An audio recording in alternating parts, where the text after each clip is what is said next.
Happy day, you all. I hope that everyone's doing well. I wanted to share this thing that happened to me recently.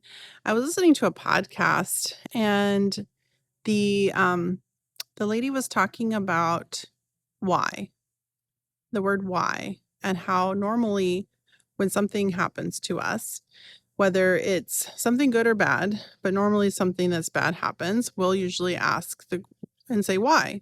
Why did God have this happen? And she said in Hebrew, the same word for why also means what for. And my son said in Arabic, it's the same thing. The same word can say why or what's for. And if we just use that word when something happens that we're not expecting, it's interesting how the narrative changes and how we can look for maybe a deeper meaning in a positive way to see what God's wisdom is. And so the other day I was on my way to my chiropractor. I'm on this health journey right now.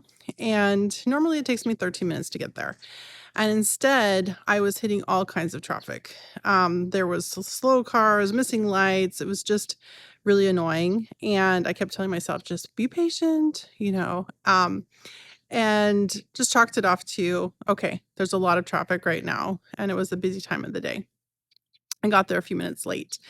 But then 2 days later, I was on my way again to my appointment, my chiropractor appointment, and I left 20 minutes early and I hit a train crossing.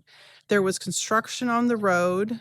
People were being really slow. I had to sit through a light several times.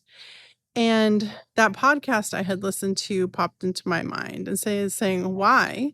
I said, what for? What's going on here? I really was thinking about how there's never really chance. God always has a plan or a message for us if we look. And I realized that through this health journey, I have an expected amount of time that I think it should take, just like I had. It usually takes 13 minutes to get there, and it was taking much longer.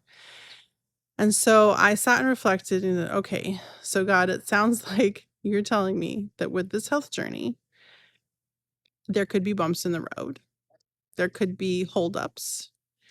And yet, if I am patient and I persevere and I keep turning to you for guidance, I will get to my destination.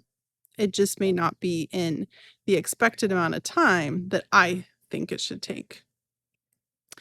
And so that's great. And now I have to actually hold on to that. And I'm wondering with you, is there something in your life that if you just ask